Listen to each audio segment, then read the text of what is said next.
Harka fuunee kam jirtu kabajamtoota daawwattoota keenya kun tibbana biiroo kominikeeshinii Oromiyaatiin dhiyaatudha. Tibbana keenya har'aatiin dhimmoota hawaasummaa, dinagdee fi siyaasaa kan biyyaaf kan naannoo qabannee dhiyaanneerraa Angaaddisee Taanaatiin waliin tura.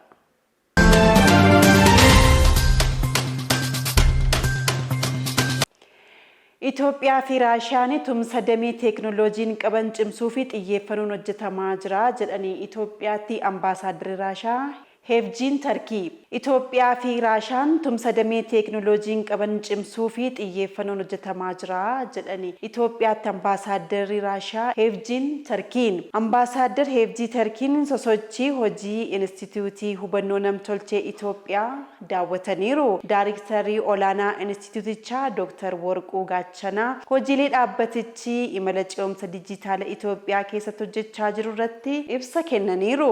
Hojiileen qorannoo fi misooma Inistituutichi hojjetu dameewwan hawaasummaa fi dinagdee Itoophiyaatti dursi kennamuu fi keessatti milkaa'inni guddaan akka galmaa'uu dandeessisu dubbataniiru. Ambaasaadar Hevjiin Tarkiin gama isaaniin Itoophiyaa fi Raashiyaan hariiroo fi tumsa waggoota dheeraa qabaachuu dubbataniiru. Biyyoonni lameen hojiilee qorannoo fi misooma humna namaa fi ce'umsa teekinooloojii irratti tumsaan hojjechuu kan itti fufan ta'uu dubbataniiru. Tumsa biyyoonni lameen damichaan qaban tattaaffii biyyoonni miseensota BRICS hubannoo namtolchee guddisuu fi fayyadummaa waloo taasisan waliin kan wal simu ta'uu kan dubbatan torban kana keessa. Baadiyyaan bakka badhaadhinni itti dhugoomuu fi egereen amansiisaan itti ijaaramu akka ta'uu fi xiyyeeffannoo olaanaan hojjetamaa jira. Dabalataa Marshaa Shooppaa akka taanutti qindeesseera. Baadiyyaan bakka badhaadhinni itti dhugoomuu fi egeree amansiisaan itti ijaaramu akka ta'uu fi xiyyeeffannoo olaanaan hojjetamaa jira. Mootummaan ida'amuu ce'umsa baadiyyaa mirkaneessuun jiruu fi jireenya hawaasa baadiyyaa jijjiiruu fi tarsiimoo bu'a qabeessa ta'e bocee hojiirra oolchaa jira. Mootummaan naannoo Oromiyaas yeroo ammaa ce'umsa baadiyyaa karaa mirkaneessuun sagantaa haroomee diriirsee hojii hojjetaa jiruun jijjiiramni qabatamaan dhufaa jira. Haroomeen ijaarsa manaa olitti daandii ce'umsa baadiyyaa Oromiyaa ittiin mirkanaa'udha. Sagantaa kanaan qabeenyi baadiyyaa gara humna oomishtummaatti akka ce'u taasisuu kalaqaa fi dhawweessummaa dagaagsuu baadiyyaa wiirtuu daldalaa fi investimentii taasisuun ce'umsa bu'uuraa fiduu fi hojii bal'aan hojjetamaa jira. Bu'uuraalee misoomaa diriirsuu fi tajaajila mootummaa qabatamaa taasisuun fayyadamummaa hawaasa baadiyyaa mirkaneessuu irratti xiyyeeffannoon kennamee hojjetamaa jira. Walumaa galatti baadiyyaan bakka badhaadhinni itti dhugoomuu fi egeree amansiisaan itti ijaaramu akka ta'u mootummaan naannoo Oromiyaa xiyyeeffannoo olaanaan hojjetaa jira.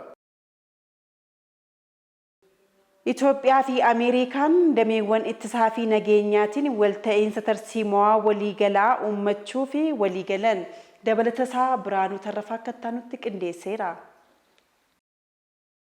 Itoophiyaa fi Ameerikaan dameewwan ittisaa fi nageenyaatiin walta'iinsa tarsiimoo waliigalaa uumuuf waliigalan. Jilli Ministeera Raayyaa Ittisa Biyyaa Daayiriktara Olaanaa Dhimmoota Hariiroo Alaa fi Tumsa Waraanaa Meejor Jeneraal Tashoomaa Gammachuutiin durfamu Ameerikaa Peentagoonitti qondaaltota olaanoo ittisa biyyattii waliin mari'atan. Marii kanarratti itti aanaan gargaaraa Ministeera Ittisa Ameerikaa dhimmoota Afrikaa Biriiniyaal J. Eliyaasii fi hooggantoonni olaanoon biroo waliin waliigaltee irra ga'uu eerame. Tumsi kunis hariiroo waraanaa fi dippiloomaasii gara sadarkaa olaanaatti ceessuuf faayidaa biyyaalessaa eegsisuu walamantaa cimsuu fi gaanfa Afrikaa nageenya tasgabbii mirkaneessuuf tattaaffii waluu guddisuu irratti xiyyeeffate. Meejor Jeneraal Tashoomaa Gammachuu fi Biriiliyaal J. Eliyaas waliigalteewwan kana saffisaan gara hojiitti hiikuuf hariiroo ittisa biyyoota lamaanii gara waaraatti guddisuuf kutannoo isaanii mirkaneessaniiru.